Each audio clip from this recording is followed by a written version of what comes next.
Thank you, everyone, so much for coming here today. We are super excited to have you. My name is Kayla Wandsnider. I'm the East River Community Resilience Coordinator, and if you've been out of the loop for a while, I took over the position a few months ago from Blake Newman. So just kind of before we get started, you just saw pop up on your screen that we will be recording this event.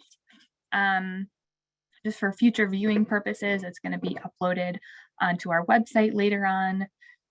And why don't we kick it off with an icebreaker? I have some East River trivia ready for you all. I hope you'll find it as interesting as I did. So I'm gonna, let's see, stop sharing my screen. If I can do that here. So many windows open. Okay. Stop share. And let's load up the poll here. Okay. Here we go. Everyone see that? What did the East River used to be called? We've got answers: the West River, the Devil River, the Little Fox River, or the Angel River. And poll. Okay, so it looks like most of you said Little Fox River. The answer is actually Devil River. So a little bit of trivia here for you. The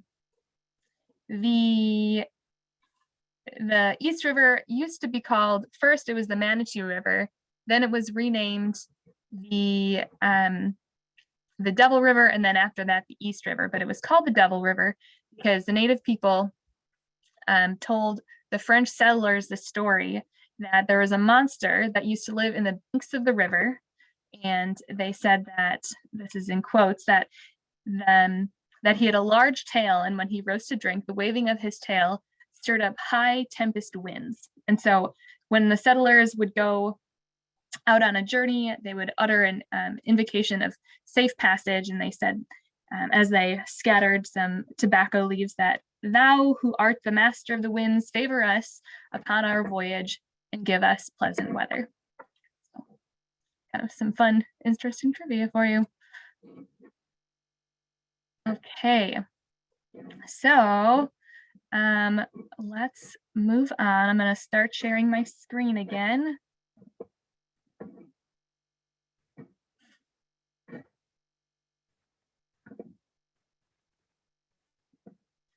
Okay, so I'm just going to briefly go over some virtual etiquette for you in this meeting. Please type your questions in chat if you have any. We'll try and get to them as much as we can, and if we don't, we'll respond to them, follow up with you later. In the breakout sessions, feel free to use your mute and unmute button. We also encourage you to use your video. Down in the lower panel of your screen, you'll be able to use emojis so you can show support for any opinion that you agree with, or anything that you're really excited about. And then also, if your tech is running slow, you can turn off some larger programs like your email or Teams. And then lastly, be present as much as you can. I know it's easy to be distracted when you're on Zoom meetings all day long, but we have incorporated a break so we can get a little bit of rest. I'd like to introduce our team members, who the East River Resilience Collaborative is. We are partnering with the University of Wisconsin Department of Civil and Environmental Engineering with Chin Woo, the Nature Conservancy with Nicole Van Helden, myself, Kayla Wandsnider, and Carrie Hagenow, with the University of Wisconsin Sea Grant, Adam Bechle, and Julia Noordyk, and then finally New Water, the Metropolitan Sewerage District from Green Bay, Angela Kowalczyk-Adrians. And then I'd really like to mention our funders, the Fund for Lake Michigan and Wisconsin Coastal Management. So who are we and why are we here today? The East River Resilience Collaborative, really it's all of you and it's all of us who have a vested interest in the East River. We are a large network of municipalities, residents, organizations, and experts and interested parties who have all come together to help mitigate flooding in this area and to increase resilience. We are a community of practice whose goal is to work together to find solutions to decrease the severity of flooding and its impacts in the watershed region. So we are here today to continue to form connections and keep this momentum of the collaborative moving forward. You are our sounding board, and you help keep us accountable for all the work that we are doing here. We really value and we want your thoughts and opinions and your expertise on these topics, and the broader input that we get into these projects and the more variety of perspectives makes this multifaceted project much more well-rounded and viable. So thank you so much for being here today and participating in making the East River watershed a more resilient place. On the docket for today, we have a brief recap of the collaborative's work over the last year. We'll be diving into some draft projects and strategy ideas we've heard from you that could increase resilience in the watershed, and your feedback. It's the foundation of the resilience framework that we've been working on. It's still in draft, and we're going to want and we need your input on it. Then after a short break, we'll be sharing more about the East River flood modeling study that's been happening and share some maps that we want your opinions on too. So get ready, roll up your sleeves. We are super glad that you are here with us this morning. And up next, I'd like to introduce Nicole Van Helden, the Director of Conservation in the Green Bay Watershed from the Nature Conservancy. All right. Hello, everyone. Welcome, welcome, welcome. I'm so excited to see many familiar names and faces. And whether you have been with us since the beginning of the East River Resilience Project, or this is your first meeting, welcome. And as Kayla said, we're really excited that you're here to lend your time and ideas and commitment to improve the resiliency of what I think is the beautiful East River watershed. So as Kayla said, I'm Nicole Van Helden, the Director of Conservation for the Nature Conservancy in Wisconsin. And the Nature Conservancy has a vision where we have a world where people and nature thrive. And the East River watershed is a place that has and can thrive into the future, but there have been challenges, and flooding and runoff pollution are kind of two of those major issues that face the watershed, whether you're at the headwaters or at the downstream where the East River spills into the Fox River near the bay. From my perspective, why is the Nature Conservancy involved?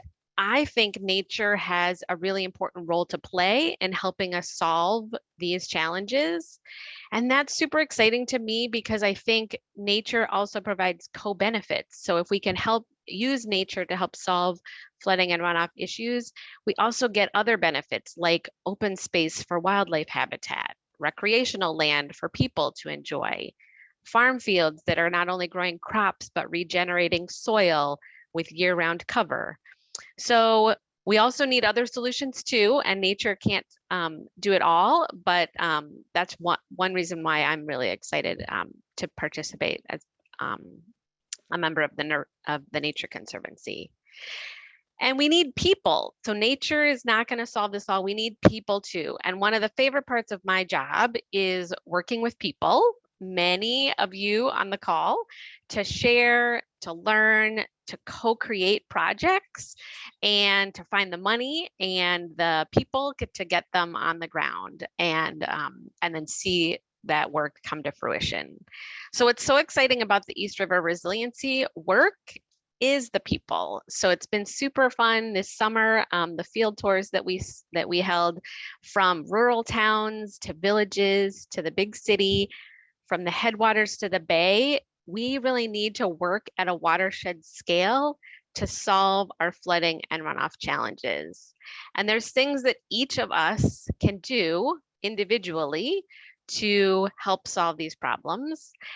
And there are many exciting things we can do together to make the East River watershed more resilient for the next big storm, for the next generation, and for a better future for all of us. I know I certainly don't have all the answers. I know conservation, and that's sort of my area of expertise. And there's others here that know planning or stormwater management or floodplain modeling or economic development or public safety.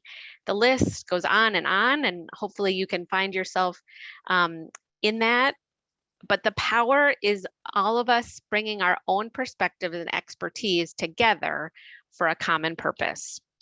We need all of those perspectives to address the challenges of flooding and runoff. So I want to thank you for being here. Thank you for generously participating today. We are going to have lots of opportunities for you to participate. And so most of all, thank you for your commitment to make the East River a better place. I'm excited to get started, and I'll pass it back to you, Kayla. Take it away. Thank you, Nicole.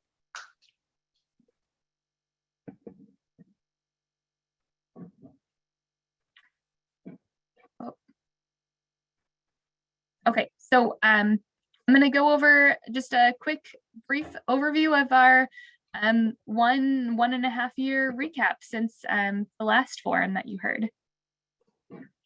So we worked on a community resilience self-assessment, and we used this to determine with communities gaps and capacity in flood resiliency for municipalities along the watershed. The communities first identified what flood hazards and impacts they experience on a scale of high to low, and then assessed what types of systems are or are not in place that are involved with flooding, such as ordinances, community plans, outreach maps, and many others. And then they provided a few subsequent action steps. We've also been working on the flood modeling and infos development with Chin Wu from UW-Madison Engineering. It's led to some really, really great information. We put in gauges along the East River and some of its tributaries to model some flooding and develop some scenarios with high and low lake levels, as well as different amounts of precipitation levels. And then we're going to be learning more about this today. And then lastly, the InfoST project is being developed as real-time warning and forecasting system. We have sent out so far 14 monthly newsletters with additional updates over the past year and a half.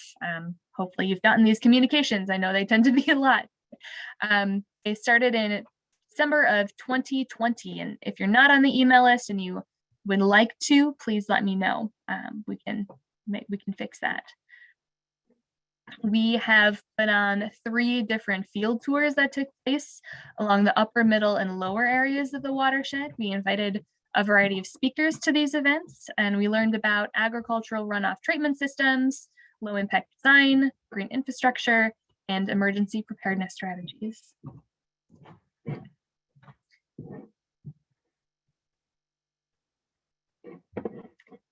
There we go. We also held a tour for the U.S. Army Corps of Engineers Silver Jackets program.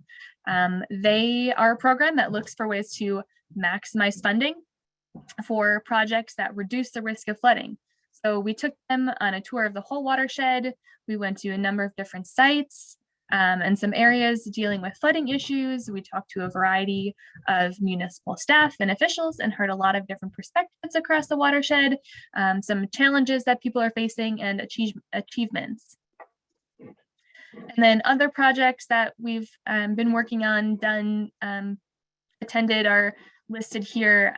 We've participated in climate resilience roundtable, gathered an extensive partner email list. We've secured funding for the next year of the process, and are currently in the process of analyzing this Joannes Park and East River neighborhoods survey analysis.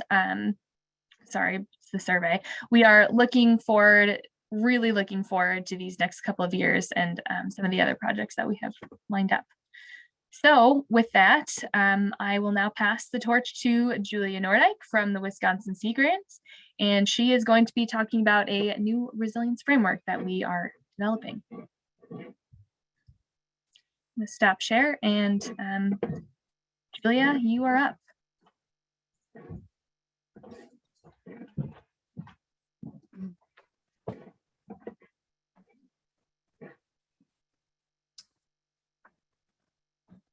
Well, good morning, everybody. I hope you've made it. We're almost to the halfway through January. Not really sure how that happened quite yet.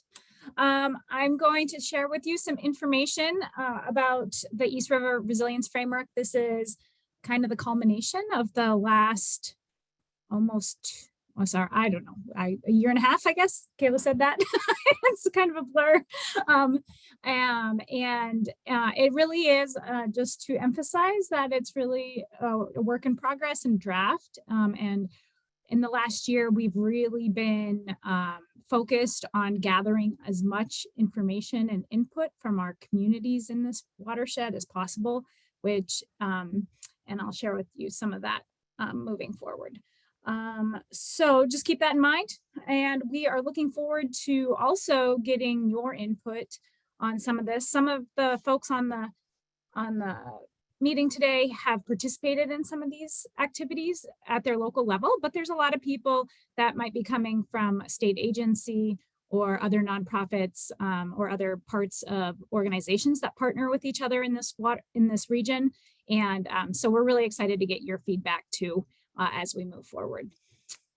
And then Kayla will have the exciting job of trying to help us put it all together in something, you know, that makes sense. Just kidding. So, all right, getting forward here. So just a quick, this was a summer weather event, precipitation event that wasn't too large, but this is a Wrightstown road. It is borders Rockland, the town of Rockland and the town of Wrightstown in our region. And it the bridge is actually I'm standing on basically the bridge. So the bridge is the high place at this point. So this is one of the areas that we our communities identified, and it wasn't that large of a rain event, but they have basically a permanent post there now just to say when the road's closed at this point because it floods so often. Okay, so we did a lot of information gathering, and I just wanted to reiterate some of the things Kayla kind of went over already. I think we've been saying some of these from the beginning to folks, but they really came through again with our themes of talking to people over and over again. So the framework is really, you know, founded on the fact that our collaborative, and we're really a collection of partners really trying to improve flood resiliency. And some of the things that really are unique to what this group wants to do is, you know, really work on that cross-boundary collaboration among the municipalities, which can be pretty challenging in most cases. Also building community capacity across our partners and within the communities themselves, whether it's just sharing information and expertise and bringing expertise to the table, and then helping develop those funding opportunities across the region. Also very much, we are really working to bring this region some science-informed information with the modeling to really help the decision-making process, because this region is growing really fast. Brown County is one of the fastest growing counties in the state, if not the most. And it's projected to keep going.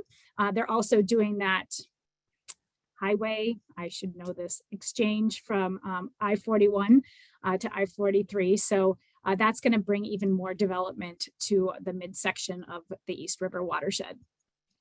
And then we're really going to focus on the lower parts of the watershed where there's more, where the flooding is impacting more of the residents, and kind of identifying those areas with socially vulnerable and historically marginalized and unrepresented residents, and seeing how we can make them be more included into the input and try to help communities identify their needs moving forward.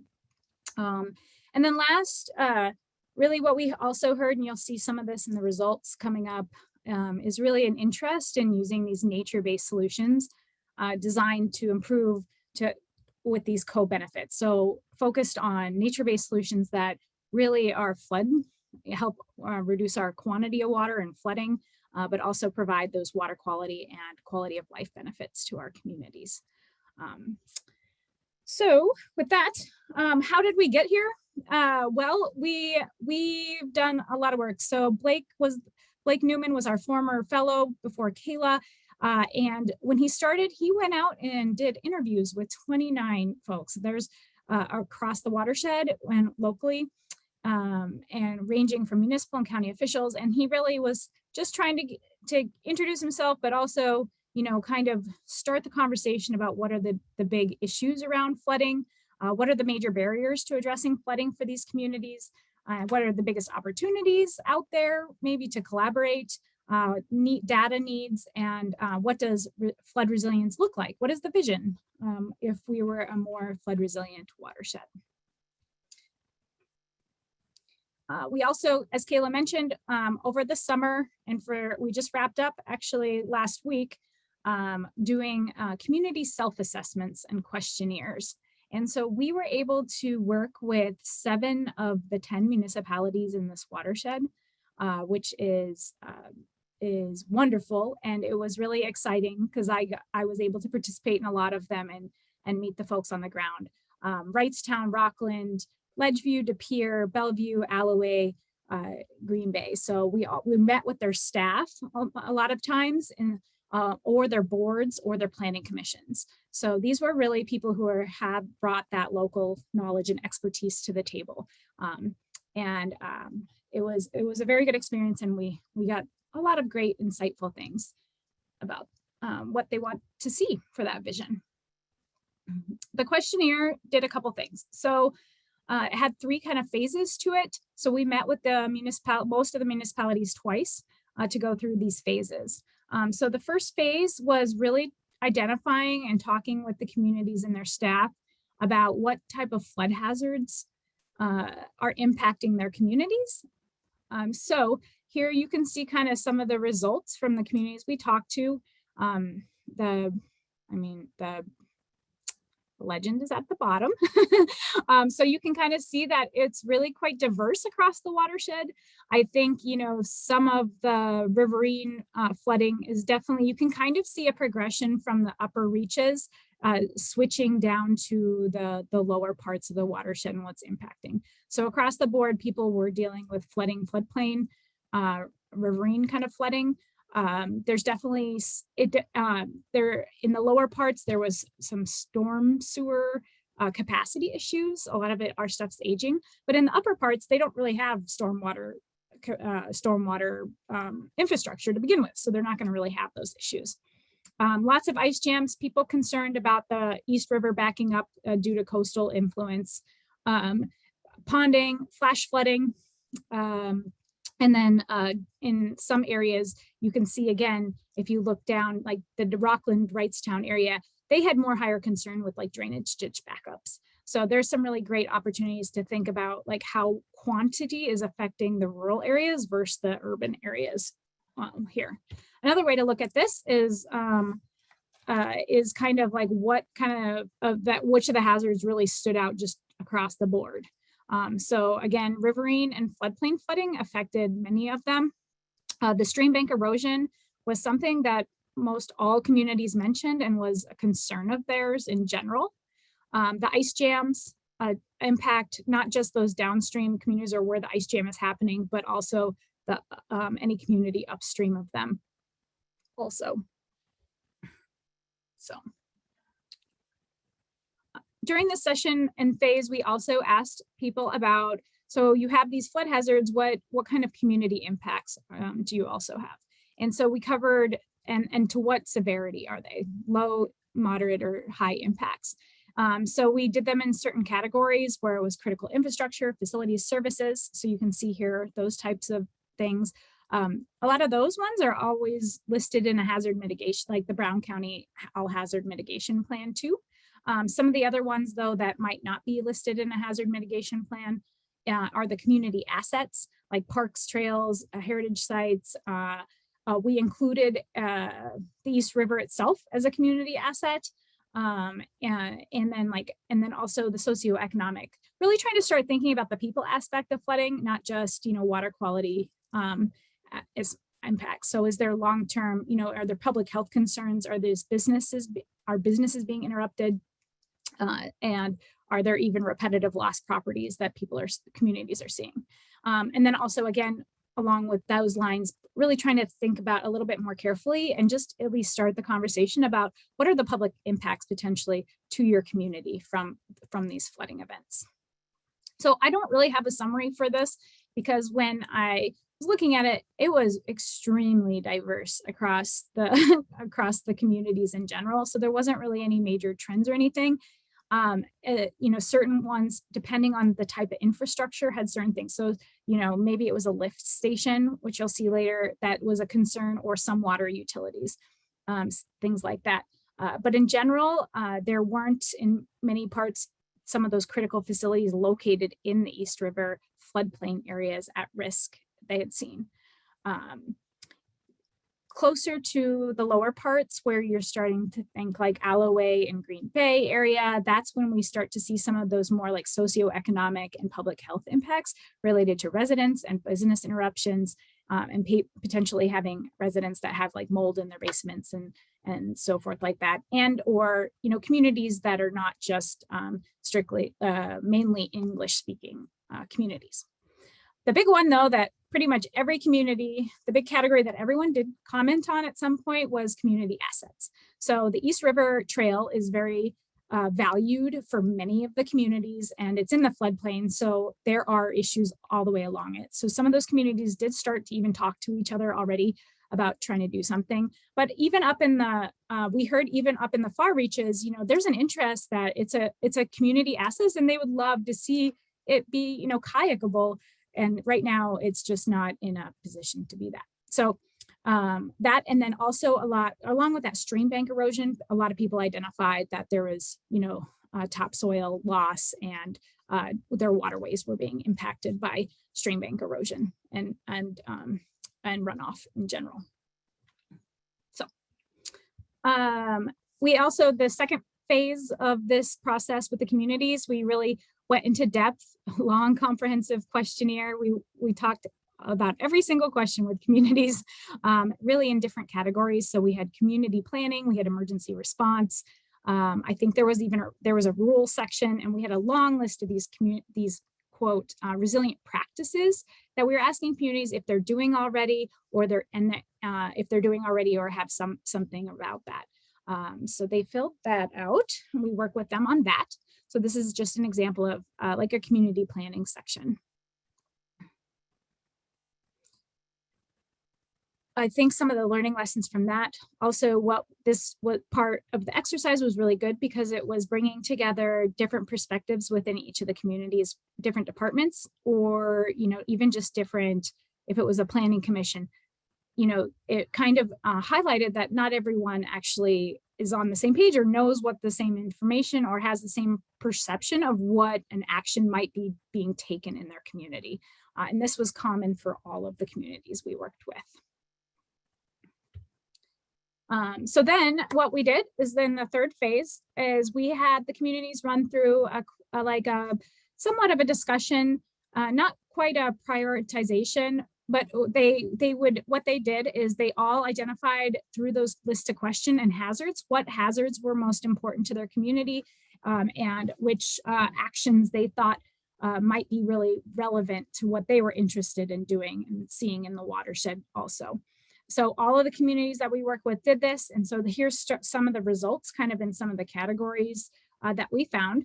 And so you can see that I just numbered across the columns that kind of just indicates how many times it was mentioned. And these are this was a very much of a lumping exercise, so just in general. So keep that in mind. Oops, I don't know if you can see that. Hold on, sorry. Okay. So in this one, for mapping, there was lots of great ideas. Generally, watershed flood mapping, which is great because that's what we've been working on too, was brought up.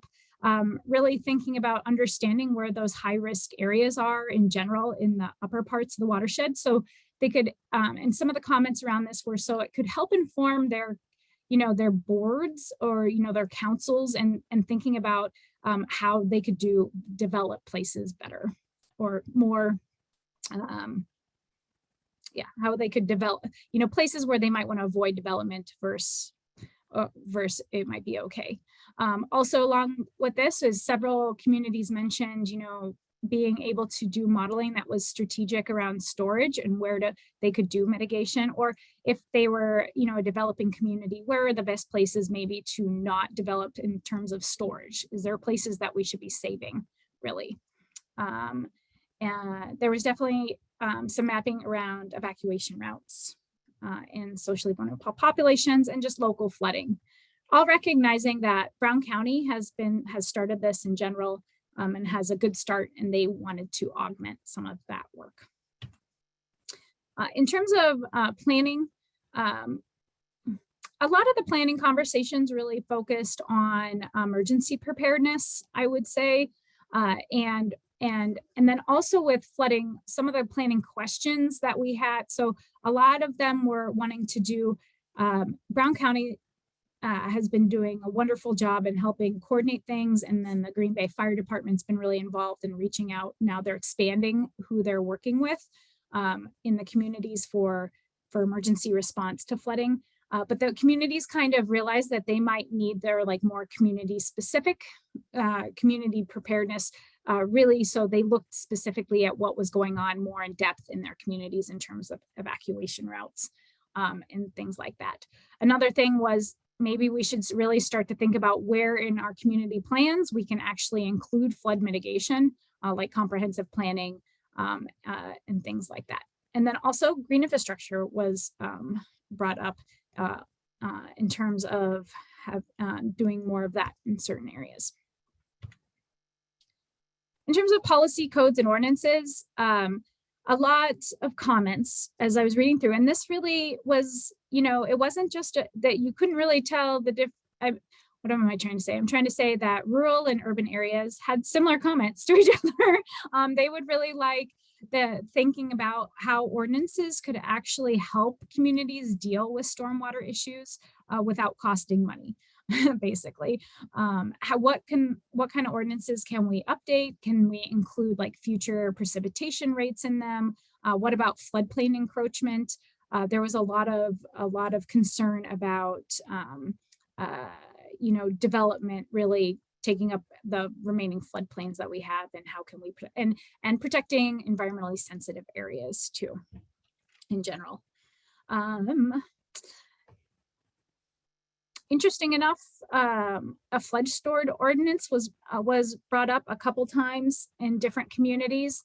This would have to be a countywide ordinance. There are we pulled together some information about that from the DNR, but that was definitely an interesting concept. They indicated that they would like to see it at the county level so that all the municipalities play by the same rules somewhat. So otherwise it just wouldn't be effective if it was just community by community. Education and outreach, a lot of those conversations really focused on materials for residents and how they can better, they basically repost things from the Brown County website, but are there things they can do to augment and make things more specific for their residents in general to help prepare for floods.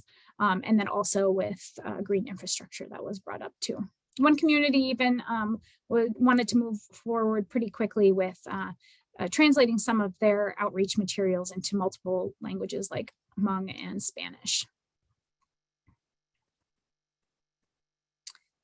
So in infrastructure, this infrastructure is used very broadly here, I'll just say. So this is where you see that almost every community mentions something about wanting to do more green infrastructure in their community, which of course, if anyone knows me, it makes me really excited.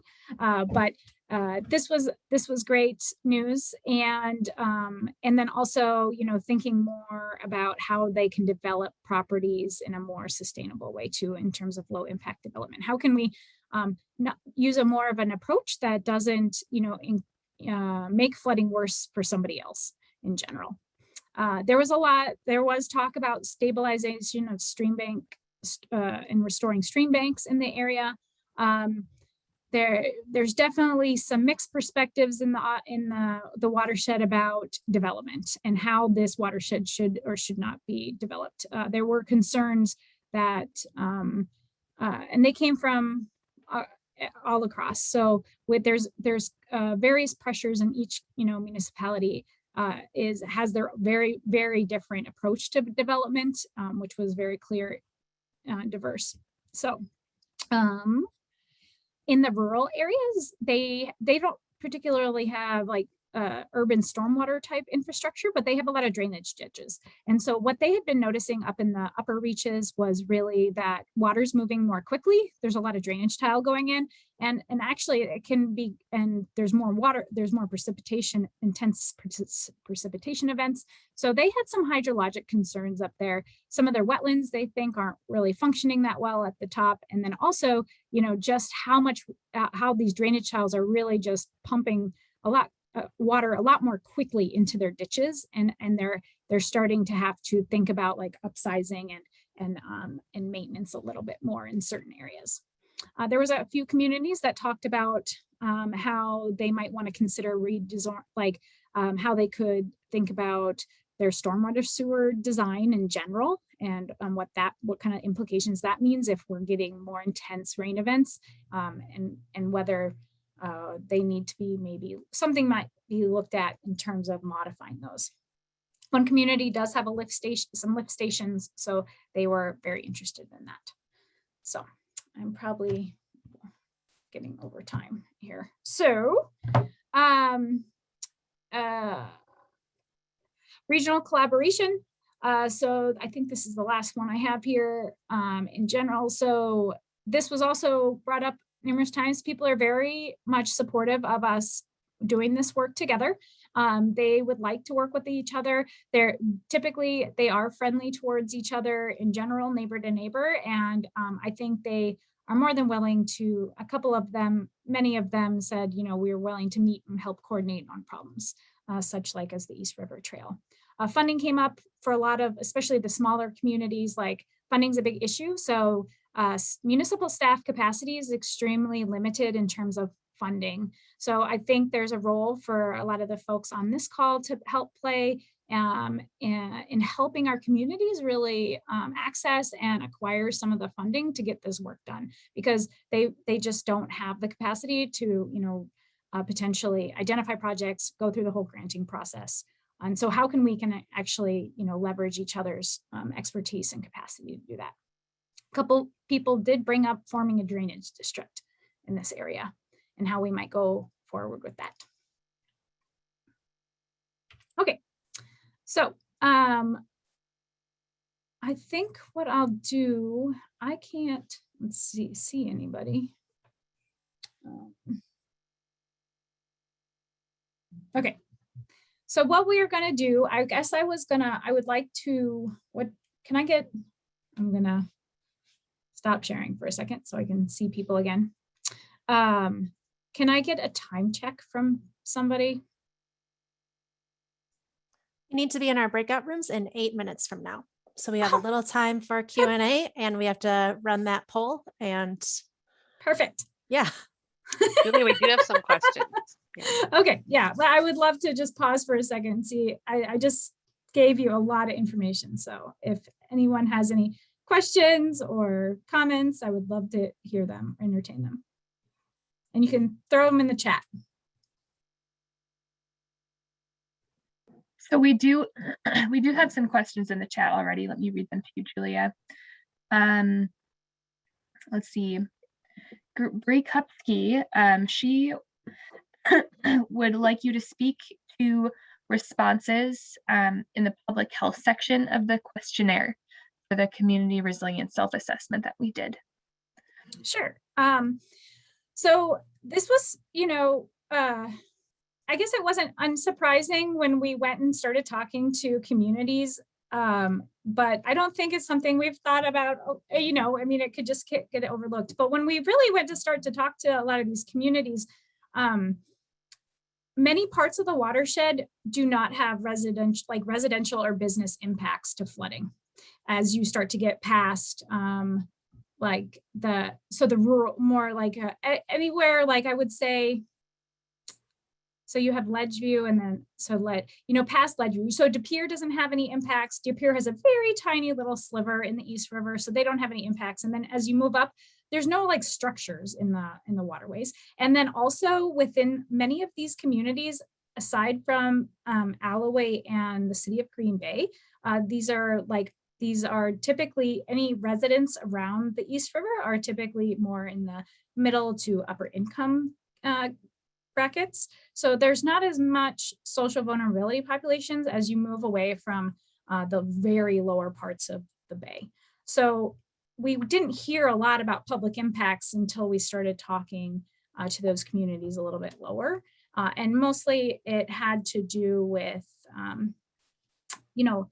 maybe long-term issues around mold. I think, some people have been displaced in general. And then really just thinking about how they can help people be prepared for future events and like evacuation.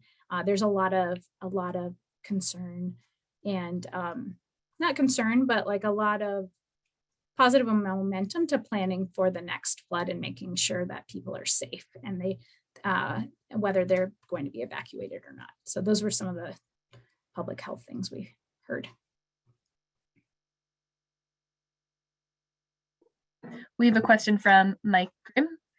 Julia, what is the sense from community leaders on the connection between flood risk and value of water quality practices in the upper watershed?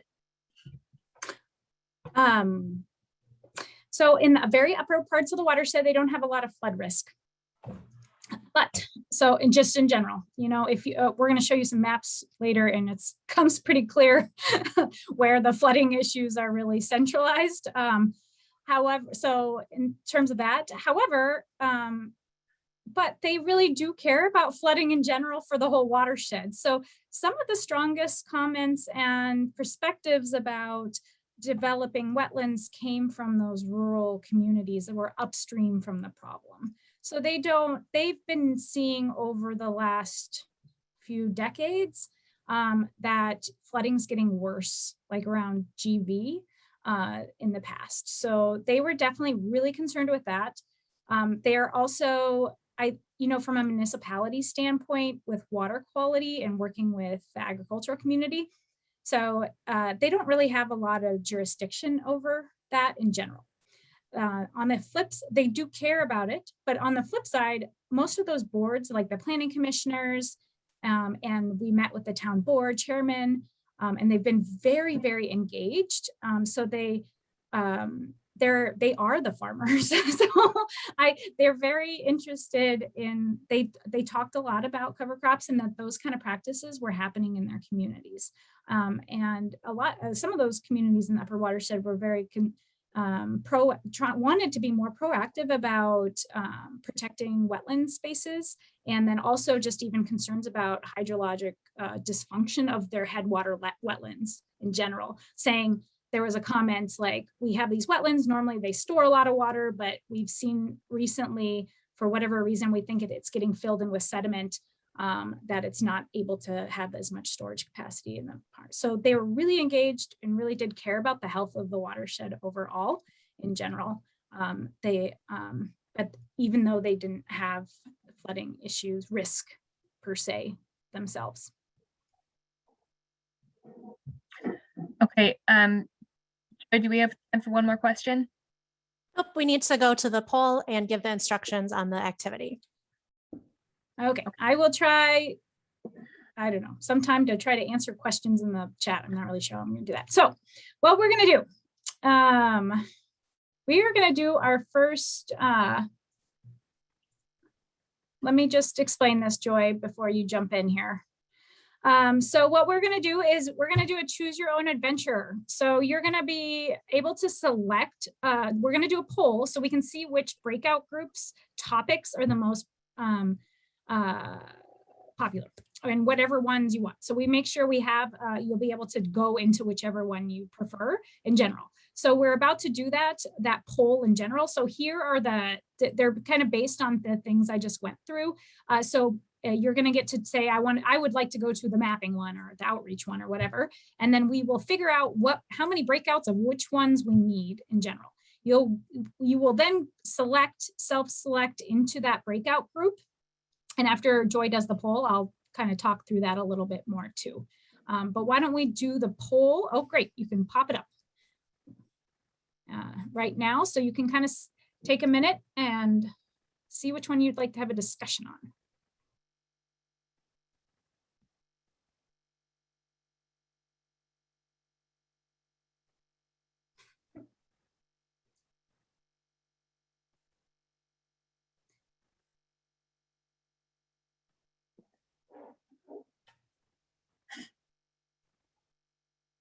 And that one person who did outreach, you're just going to have to really push your points in the whatever breakout group you end up in.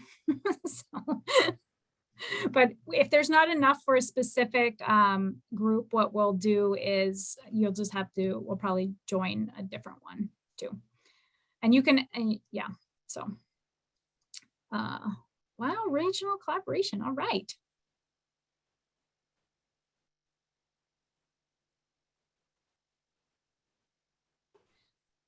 Okay, it looks like we're, 78%.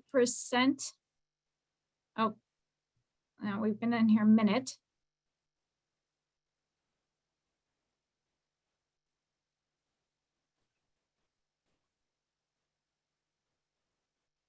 Give about 15 seconds more.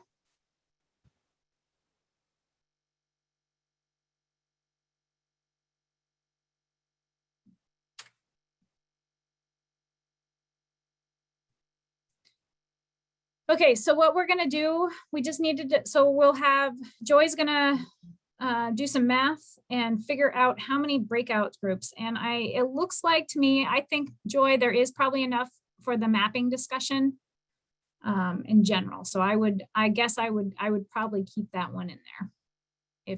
If any others agree. Again, I can't see anybody's face, so I have no idea, I'm just talking to the screen. All right, so I'm gonna do this. And then other co-hosts, could you please stay out of that breakout room menu for now until I have the room set up? Thank you. So let me just show you what you all are going to be doing here. Am I sharing my screen? I'm not sharing my screen, am I? Nope.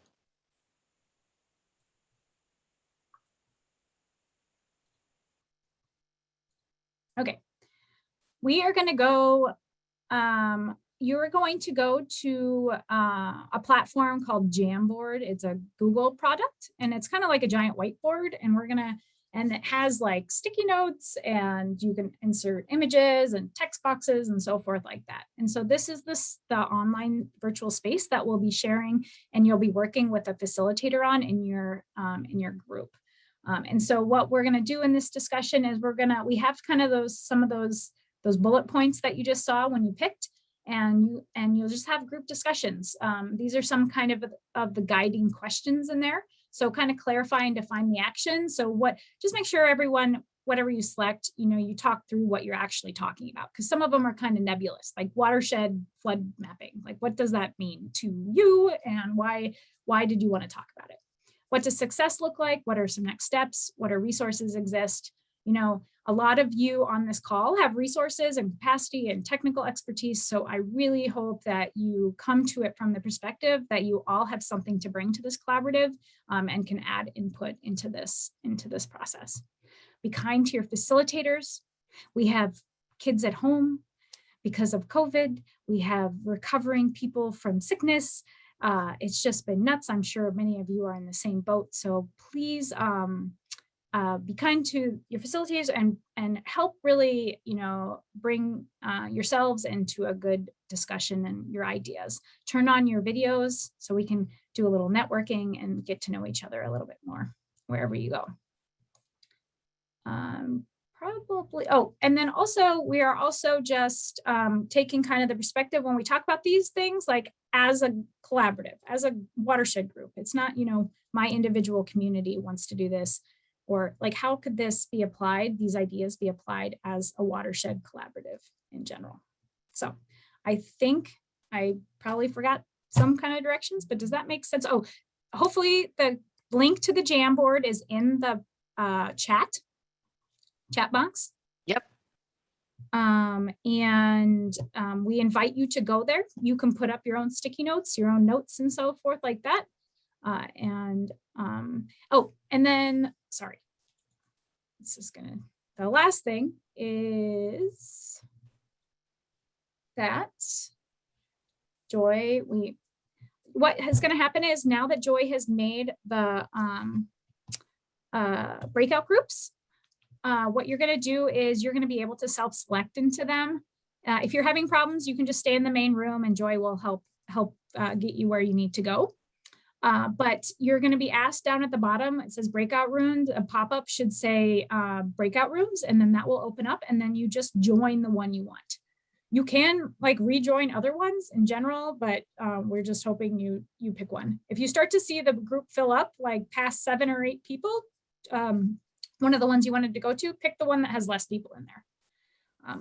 Otherwise, if one gets too out of balance, Joy's gonna start messing with us. So I think that is, if you need to leave or more, yeah, breakout rooms. So I think that is what I have. Okay. Are we all ready to? Yes, we can go ahead and join our rooms. And I see some people are already populating those rooms. Oh, great. You have 20 minutes. So. So like Julia said, well, hope you had a really great break. I did. Definitely needed on these Zoom meetings. So we will jump right into sharing some of our flood modeling. So we're going to start off with Adam Bechle from the Wisconsin Sea Grant. So Adam, take it away.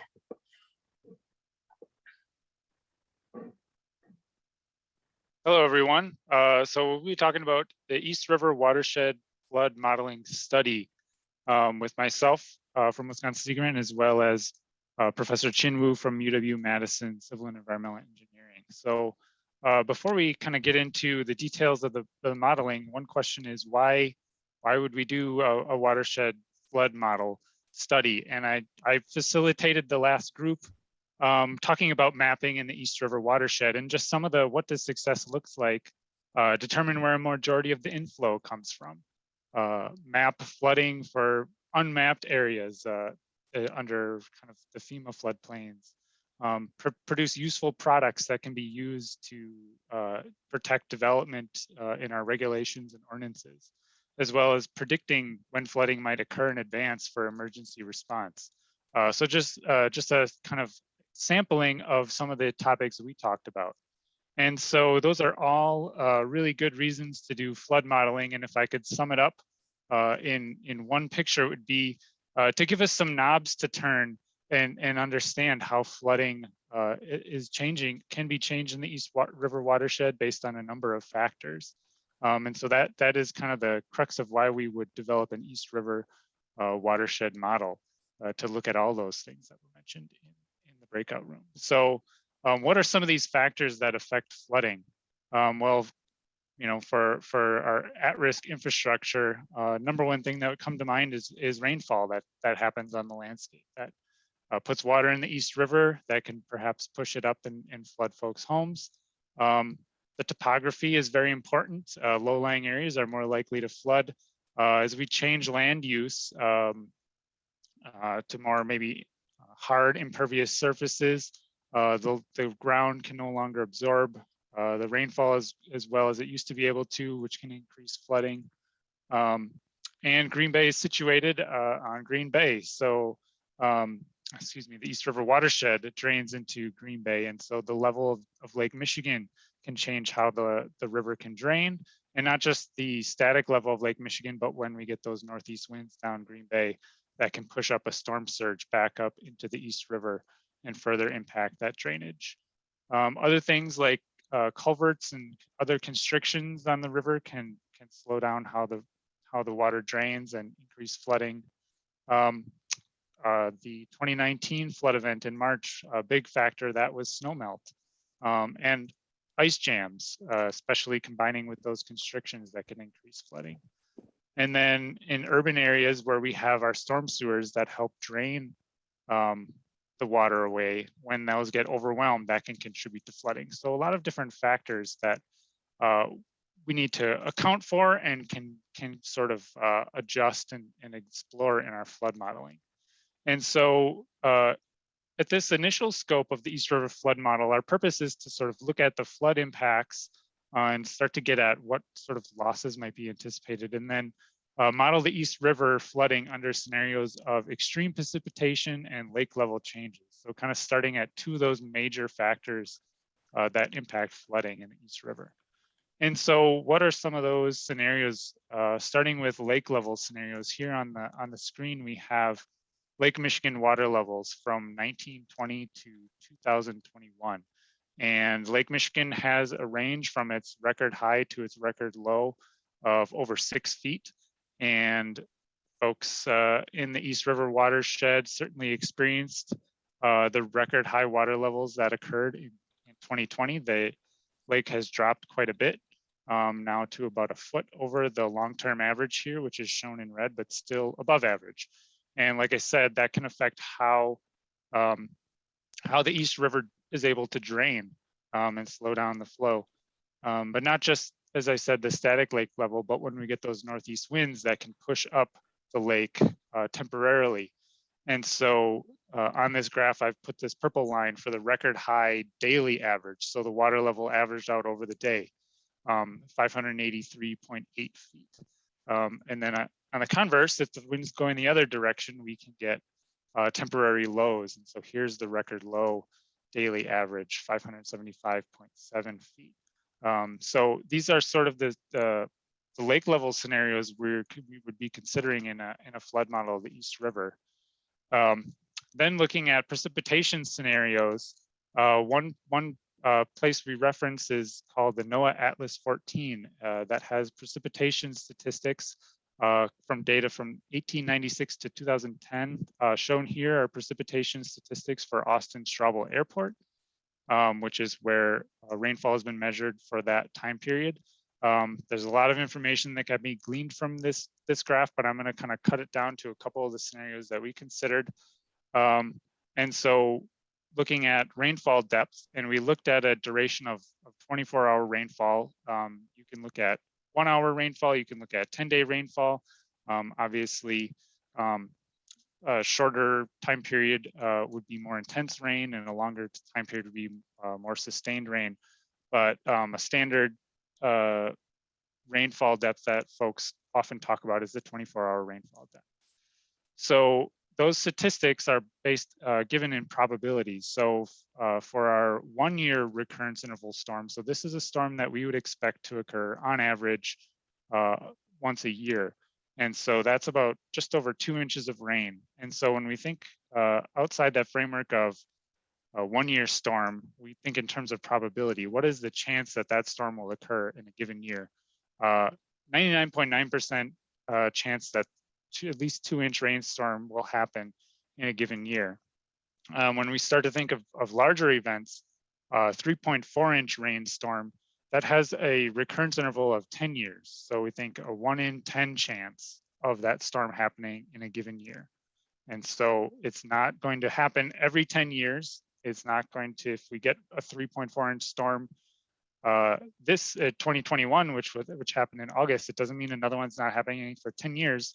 It just means it's a 1 in 10 chance of happening in a given year. Another way to look at that is, what is the chance that that storm is going to happen over a time period? And I picked over a course of 20 years because that's typical comprehensive planning time frame.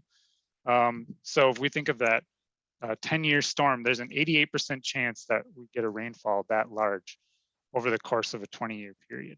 Pretty certain that that's level of rainfall would happen in something like a comprehensive plan time period.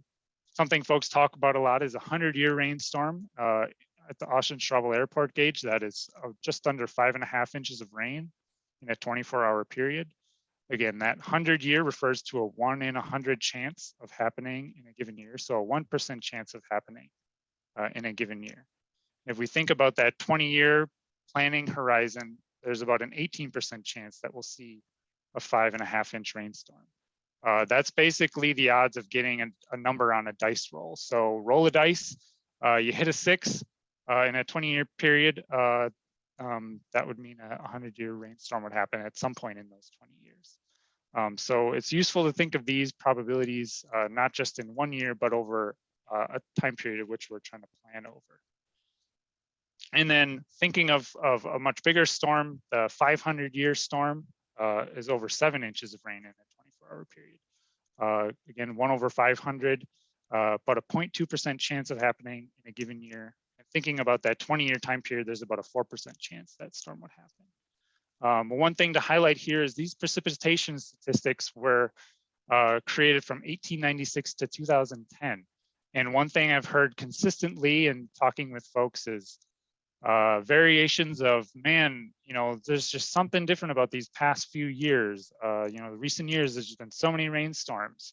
And so I'd like to pull up a graph of the number of days in a year where there's more than 2 inches of rain at Austin-Straubel Airport. And this is from 1900 to 2021. And so one thing that really jumps out at me is this cluster in the last 4 years. There have been two rainstorms that exceeded 2 inches of rain in a day for the last 4 consecutive years.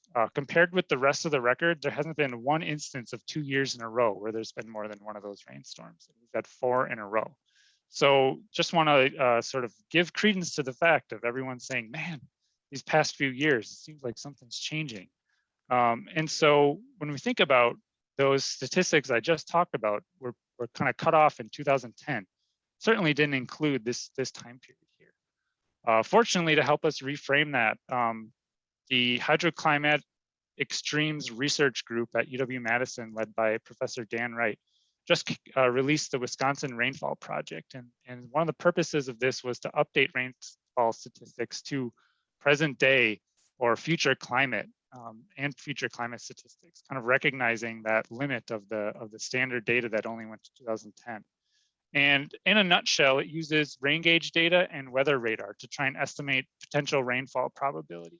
So not just looking at the storms that have happened at Austin-Straubel Airport, but the storms that happened nearby that could have struck Green Bay, and trying to use some advanced statistics to sort of update those probabilities and give us an estimate of how things have been changing. And so I'll pull back up these events that I talked about previously and kind of what this new updated rainy day software has kind of showed how those probabilities have changed. So for this 3.4-inch rainstorm, a 10-year storm, this analysis revealed it's really more like an 8-year storm, or about 1.3 times more often than the statistics a lot of us use indicate. For that 100-year rainstorm, really at present day is about like a 65-year rainstorm, so about 1.5 times more often than what we commonly refer to as the 100-year rainstorm. And some of those really big rainfalls, over 7 inches, we call it a 500-year rainstorm. In reality, it's more like a 300-year rainstorm, about 1.7 times more frequent. This analysis also looked at future climate scenarios, and the story doesn't get better. We're talking like 2 to 3 times more often for a lot of these storms by mid-century. So I want to provide context when we talk about these 1-year, 10-year, 100-year, 500-year storms. And you can go check out the information yourself at the Wisconsin Rainfall Project.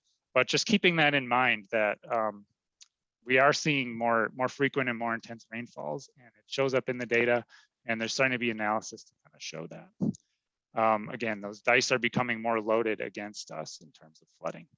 And so, again, in this phase of the East River flood modeling, we're looking at modeling flood scenarios under these extreme precipitation and lake level changes.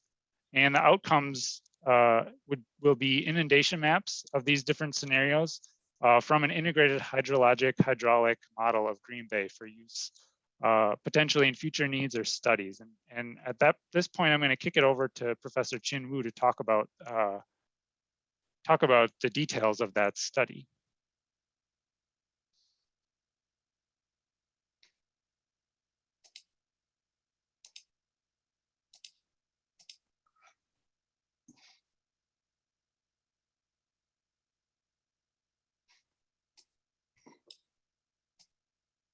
Okay. Can you see the slide? Yep. Yep. Thank you, Adam. Thanks, Adam, for giving a very good framework about rainfall, particularly in terms of the probability and the chance of getting more and more extreme storm. So I'm going to starting from the very beginning on particular Julia mentioned about the flood impacts and particularly the impacts related to the losses. So I start from the beginning about when we start from this project, we need to create the GIS, the East River Watershed, as you can see from these images. So particularly you will see the topography and you will obviously see that the particular of course, on the east side, because we are looking from the north to the south at this point, you can see it. And I'm starting from this, that every location that as the map being made. And we'll see that every location starting from here. And the next one, as Adam mentioned about it, that there's a rainfall, and it seems like the rainfall now become much more intense or much occur more frequently. As you can see from this animation, it gives us not only that the rainfall particularly become more frequent, but the lake level, as you all know about, in the last 5 years, the lake level is getting so high. And they're causing the flooding, causing the inundations. And with that though, there are quite a lot of, particularly that in the project that originally we starting from the East River, then we also go to further on the Bear Creek on the tributaries. As you can see, the Eaton and the Humboldt. As you also see that this kind of inundations. We also go into the Willow Creek's tributary, as well as the Bow Creek. And Julia mentioned about the hazards. Now, the hazards that you can see the inundation, particularly when we talk about inundation, that if you are looking at more on particular urban, there is urban flooding because of buildings or suburban, or even going to more on agriculture.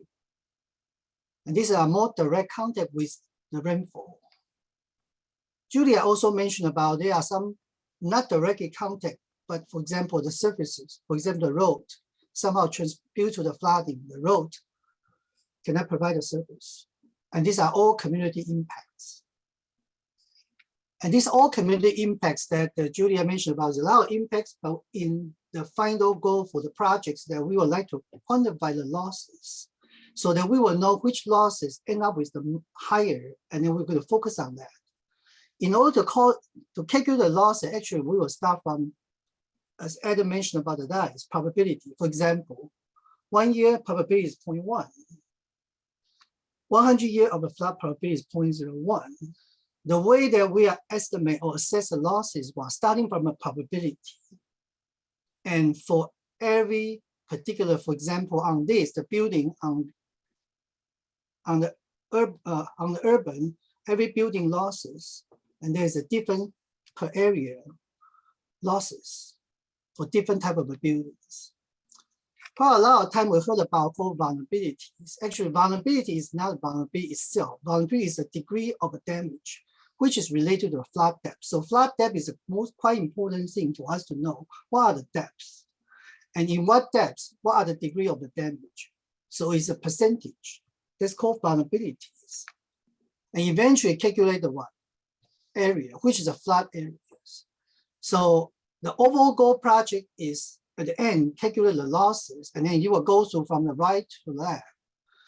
But for today, we are going to focus on particularly on the inundations, how we will do the inundation through the modeling. And this inundation to the modeling in one word is what? Starting from a hydrological process, and then eventually getting the hydrograph as an input, particular to the river. So it's from the stream to the rivers. So in the details that we did create a model step by step is quite tedious. But I'd like to share with this the first time they give you the framework for the model consider. So you will see the DEM, soil, and the land use. They are all data. Then we went through the watershed and stream network, go to the ArcGIS Pro and ArcHydro tools.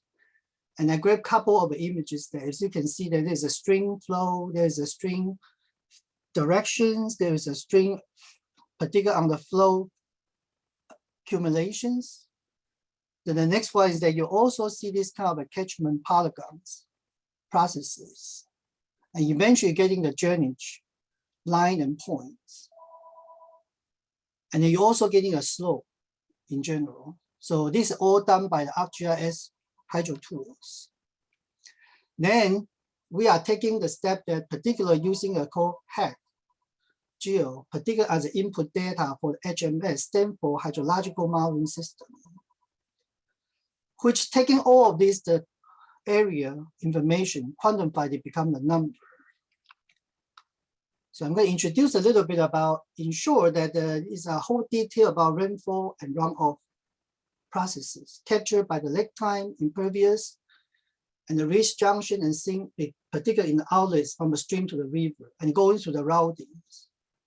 Okay, if you are interested in this detail, I'm happy to talk to you about details. So every step that going through this process, as you can see, making from all of these component junctions and eventually going to the sink, and then all the numbers here. Now, once we have all of this kind of a called hydrological modeling system, we also need to have a meteorologic input, particularly the rainfall. As Adam mentioned about it, you can use the now data. Indeed, if you click it, and you can get a PowerPoint, you can get a website. And you can also use the NOAA Atlas, that data, particularly looking at the different type of storm return periods. But now you are at the last step, they're going to the NRCS, SCS TR55, to gain through particular rainfall, how much you're going to lose to the infiltration, and come up with outcome, which is the detail from here, their calculations. And then, so you see from this result here, the rainfall, eventually stream flow. So what does it mean? It's a hydrograph, means what? Discharge over time. Then the next step, you are seeing the hydrologic, we are all watershed everywhere. Then, particularly now we are going to hydraulics, particularly you will see hydraulics. The difference between the hydrologic is water quantity. Hydraulics, not only the one quantity, we also see that, as you can see, that once you have the bridges, not only that you are talking about elevation, you also have flows, it's velocity. So you are not looking at purely the mass, you also have energy, also the momentum. That's called hydraulics. For example, you will see the backwater. So we are taking this one, they link it to the Army Corps, HAGRAS, stand for River Analysis System. As you can see this, and then you can see the different kind of years eventually were inundated. So I'm going to go through this one kind of quick, at least that you are going through the details of this model. Then we're starting from, particularly starting from a 500-year flood. We know what roughly the boundary is. And we build into the watersheds. And particularly this is taken from all of the data available, connecting for all of the tributary in the river. And this is probably the first time, in difference from other study about particular from the FEMA, they're usually looking at the section. We are all well connected. There is no breakdown. So it will be much more connected. It will not create kind of weird way when we see the outcomes. And we also include the bridges, culvert, river junction, and so on, and all those details. And there are all this information on the right-hand side. You see the number, and the cross section went to original 50 meter. Now we end up with a 10-meter cross section because we detect all the topography, all bathymetries, go DEM very carefully, and we're mapping it. And so far, the total cross section is 8351. As Eddie mentioned about it, this will be the model for us for the future, for any kind of a purpose, that how we want to link it, particularly where the water coming from. And they are all connected. It's not breaking down segmented. So now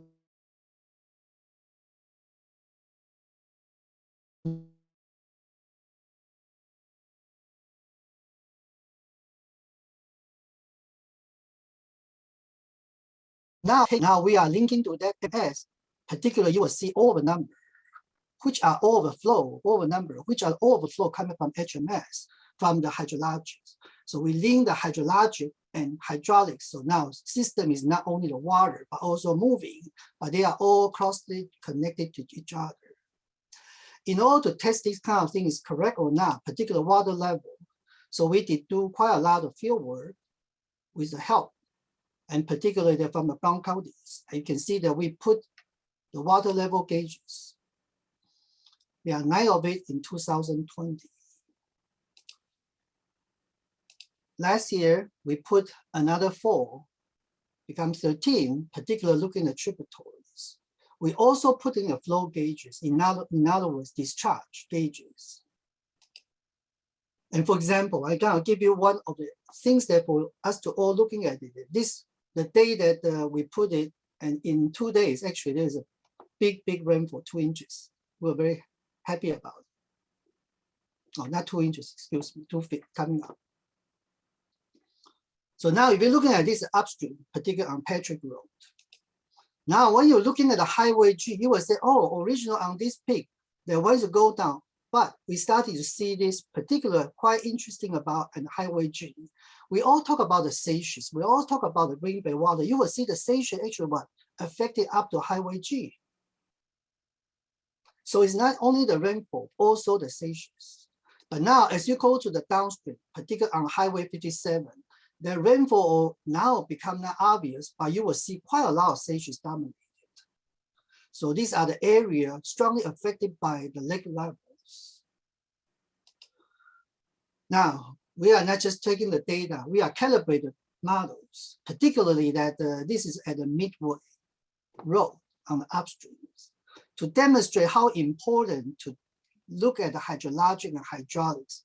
This is just purely look at hydraulics instead of what? Putting the inflow. You will see, oh, we were not able to match it. Now, when we put the 2H in integrated, you will see that, oh, matching with observation nicely, plus minus 5 to 10% errors. Now, you look at the highway G, we are able to model this the first time on the stations, all dynamically modeled correctly. Of course, we calibrated, we also validated, even in a further downstream on the North Beale Street, as you can see the results. Of course, I got intention not to put this separate hydraulics model. We need to include that. Otherwise, you will not see this particularly on the inflow, which I heard from the mappings that now we know where the flow come in. So with that, our goal is to get the inundations. So this is one of the things that we also did it for us to looking at it. And I was kind of thinking about maybe this is a good kind of things that why we are working on these projects. We also have a chance to see a couple of events. For example, this is August 10th, that Julia has one picture, if you can see from here. Oh, and then we use the drone flying it. And then we were able to see, we were able to map what exactly the inundation area as well as the depths, because we subtract the original terrains. There are a couple sites that we can look at it. I'm going to skip it now from here. But our overall goal is particularly to calculate the floods. And Adam mentioned about it. We are based upon first that using the atlas as our framework, 1, 2, 5, and so on, 7 different scenarios. But we're also looking at the water levels. Adam mentioned about we are looking at the daily max, daily, particularly on the low one, not this one, on the low one, 577.9. So we have the highest, we have the lowest, in a total of 14 scenario of inundations. So the outcomes is the inundation map, which I end on this slide.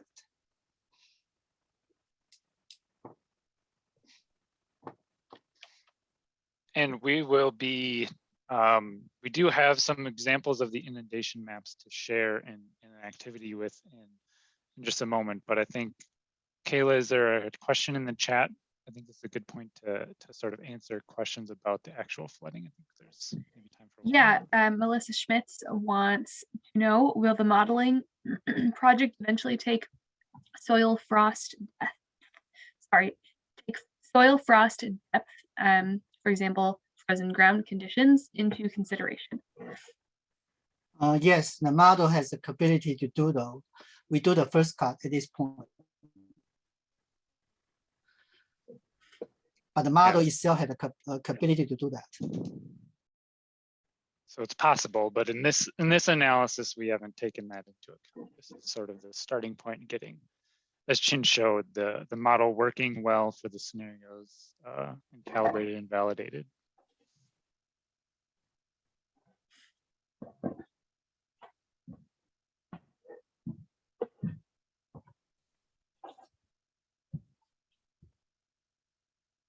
So as Chin showed, and I'd like to start to introduce what we'll be doing next, which is a bit of an activity. So the inundation maps, so maps of the flood extent for the various scenarios. So Chin showed a screenshot of those inundation maps. So we are working with the UW Madison Cartography Lab to create maps from this flood model data. They have expertise in visualizing data and making it understandable. And so we're hoping to, or not hoping to, we are leveraging that expertise to try and make these maps as understandable as possible. And so this phase of the project, working on sort of those scenarios Chin discussed from the modeling, is to create what I called tabletop print maps. So I think we heard from talking with folks that we needed, it'd be great to have big maps to sit around the table with different flood scenarios, as well as important infrastructure and other items in the community. So we're working with them to create these maps right now, and then produce them at the municipal scale. So right now you see sort of a larger, lower East Watershed scale, but we're working with them to produce them at the municipal scale. So what's the timeline here? Today we have draft maps to try and solicit some feedback from you all about how they look and help us guide the final creation of the maps yet this spring. And then as we're working on these print maps, there's a potential that we can make these into interactive web-based maps where we can turn on different layers of information and really make them fully customizable.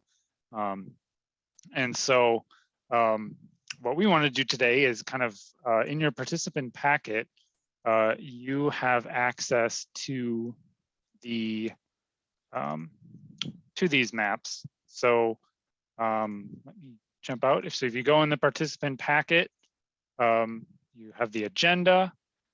Scroll through the agenda, and you can view the draft of this kind of lower East River Watershed flood map. At this scale, it's a little tough to see things, but we do have two clips, high resolution at where East River, where it meets Baird Creek, where you can see kind of what the scenarios are, the different 1 year, 10 year, 100 year, and 500 year rainfalls.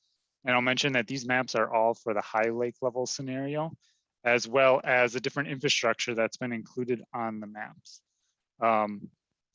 And so we have a close-up example at Baird Creek, as well as where Bower Creek enters the East River. And so just for reference, this is Highway 172, Green Isle Park. So that's kind of where this is. Maybe these aren't your area of interest in the watershed, but we did want to provide some of those high resolution maps. You can definitely use this to zoom in wherever you would like. So what are we asking you to do?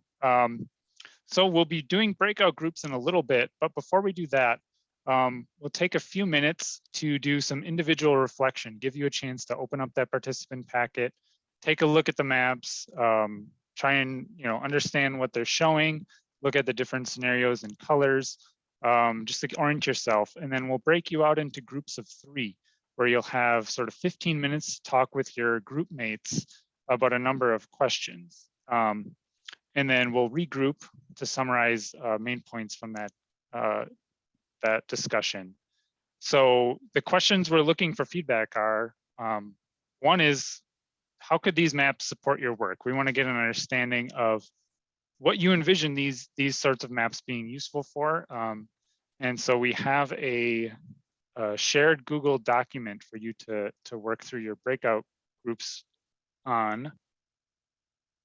And I can't see it right now. I'm trying to get into it without closing everything. It's the right tab on your web browser there. Oops. Well, here's a shared Google document. I'm trying to, let me pull it up.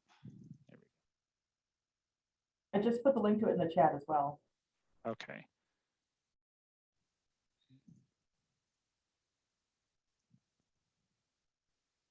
There.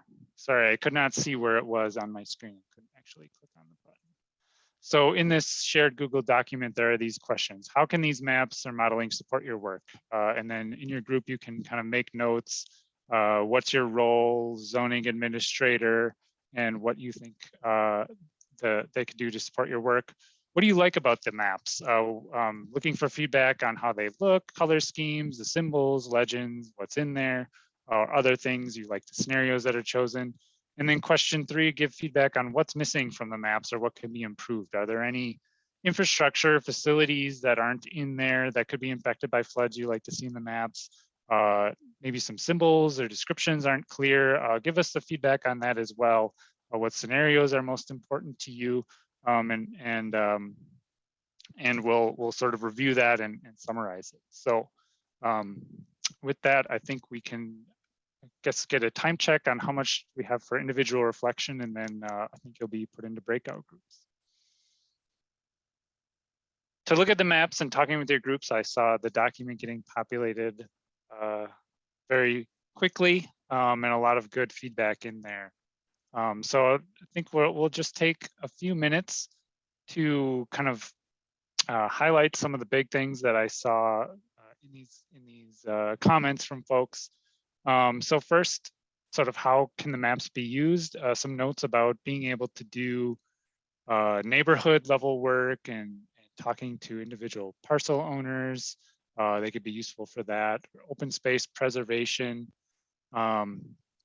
And then being able to sort of help support decisions made by local governments based on flood data, but also a note about making sure that things are clear with the regulatory FEMA flood maps and what the differences are. So having a good explanation of that and good distinction, because we definitely don't want to create confusion with these maps. We do want to sort of add to understanding. So that's a definite important thing to note. And I think it popped up in things to improve, but I think it's important in the how could the maps support your work, because we don't want to make things harder for folks. What do folks like about the map? The color scale, the red to yellow, seemed to be something that popped up a couple times. I think the question of what's highest risk and should the flood or the map scheme be reversed is a good one. I think the areas that would flood under just a 1-year flood were put in red. That would be the highest risk areas, but they aren't the biggest events. So I think there's some discussion about that, some conflicting comments about which one should be red, which I think is something to consider. Another thing would be that these maps can be updated with climate data or with the types of statistics I talked about early on. What is the context for what is called a 100-year rainfall scenario, and be a little bit more flexible there than a regulatory FEMA flood map. And having the full watershed view was noted as being good for context and kind of understanding. A lot of good comments on things that are missing from the map and things that could be improved, which is great because that's what we wanted to hear from folks. Infrastructure, definitely a couple different pieces of infrastructure like substations, transit routes, ESAs.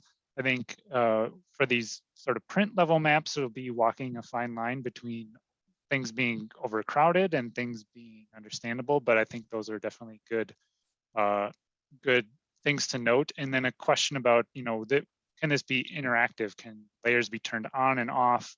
I think that would help with a lot of these, being able to put more information on there, because folks would be able to kind of control what is on the screen. Some notes about how these scenarios are presented. So putting on, rather than just 1 year, what is the inches of flood inundation? And again, notes about making sure that there's a clear distinction from the FEMA regulatory floodplain maps, wastewater lift stations, and then some notes about visibility. I think highlighting major roads is something that came out to me, and then making sure that roads are distinguished from things like fiber optic cables, sewer lines, things that are also lines on the map. So those are really helpful to note. Things that could be improved for increased understanding and visibility. There's a question about why is the map cut off at the lower watershed near the Wrightstown border. So there is, I think that was a distinction made to kind of get this draft map out to react to. Talking with the cartography lab, could have been made a bit bigger, but they sort of made a call about, okay, we need to provide an example for folks to react to. So in the grand scheme of things, at the end, we will have the more full map as well as the municipal level individual maps. But for the purposes of this exercise, we just sort of clipped something that's representative. So definitely have that information in there. And then explanation about what flood risk means and how the lake level. I think some comments, maybe some clarifying documents or supporting documents to help interpret these maps. But a lot of great feedback. I think the team will have to kind of pour through, especially the list of things to improve, and sort of figure out what we can do with these print level maps, and what might make more sense as we look to create interactive maps. So I think had about 5 minutes to kind of overview this. So once again, I want to thank you for your participation and attention. This is very helpful feedback to hear from folks. And I think I'll turn it back over to Kayla.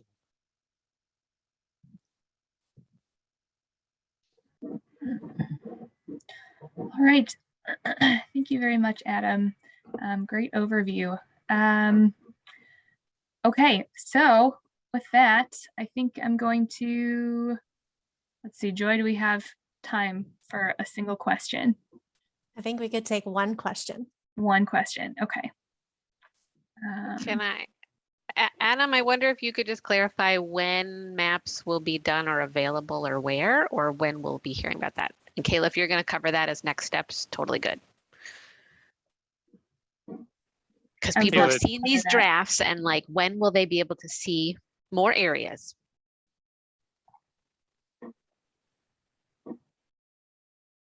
Kayla, do you have, I'm not recalling off the top of my head, do you remember what our timeline is with them?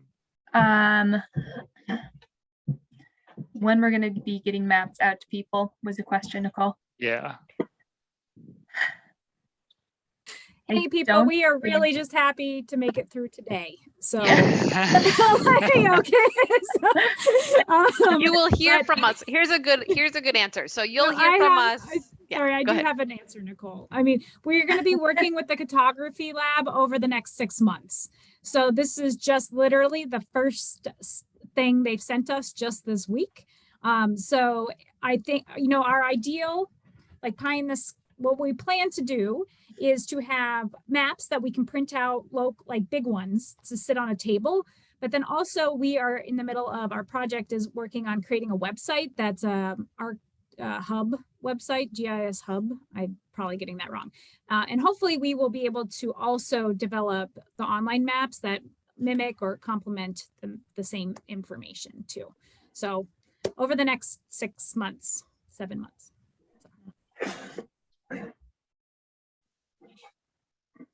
Exactly. If you do have questions, please feel free to put them in chat. and we will respond to them later because I know we do have some that we didn't get to earlier in the meeting. So we really want to be able to answer as many questions and be as transparent as we possibly can. So I'm going to share my screen again and wrap up. Let's see.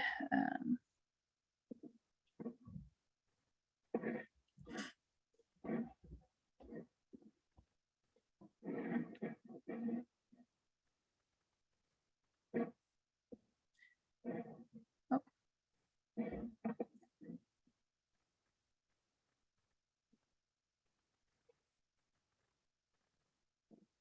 Okay, you can all see my presentation, correct? Yep. Okay, thanks, Nicole. Okay, so as we move into the next couple of years of the East River Resilience Collaborative, we have secured funding. There are a number of other projects that we have up our sleeves and that we are going to continue and start anew. We are in the beginning stages of the work to continue working with communities in the watershed on nature-based projects such as pollinator plantings and rain gardens. We have also, as you heard before, a lot of interest in stream bank stabilization, and we will be continuing to work on this resilient framework that we've been developing and that you gave us feedback on. So this will also in part help guide an implementation plan. The flood modeling and scenario building, as well as mapping, will continue to be developed and enhanced based on the comments that we just heard in the Google Doc.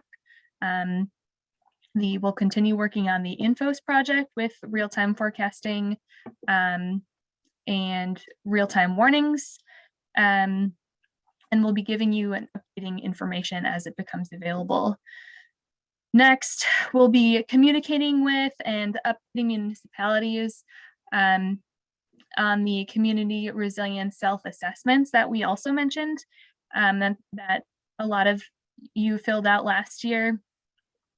Our East River Resilience website that Julia just mentioned is going to be available to the public. I think you can actually search East River Resilience Collaborative and the website will pop up. So here it's going to be exactly like you said, Julie, a hub of informations. We're going to be putting the maps on there, resources, past and upcoming meetings, contact information. So this website is definitely still evolving and will continue to be updated.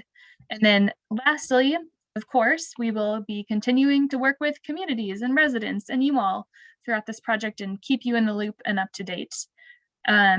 Over the upcoming months and next couple of years, we will continue to host events that bring us all together and share information and build knowledge and encourage this cross-community cross-boundary collaboration that we've been working so hard to maintain the momentum on. We promise to keep you updated with our monthly newsletters, so make sure you are getting those. And also, please feel free to reach out to me or any of our team members with questions or comments that you may have. So with that, thank you all so much for being here today, participating and giving your awesome feedback. We super value your input and really hope that you found it beneficial as well. I think there was a maximum of 47 people on the call today, which was absolutely phenomenal. We hope that you continue to engage with us and provide your support. And we'd also like to thank our funders again, the Wisconsin Coastal Management Program and the Fund for Lake Michigan, who made this project possible. Finally, we've prepared a brief survey for you to fill out for after this event. Angela is going to pop that link into chat. Your input is really important to us. I've said this over and over again. Please fill this out so we can make our events better and our projects better. We want to hear all of your opinions as much as possible. What else? We will following up on your comments and feedback that we heard throughout the meeting and get back to you as soon as we can. So with that, again, thank you for being here today. We really hope that you have a great rest of your day, and we want to give you a great project and hope that we can make East River as resilient as we possibly can. So thank you. And that is all we have. So we'll see you at another meeting or another event. Bye, everyone. Thanks, everybody.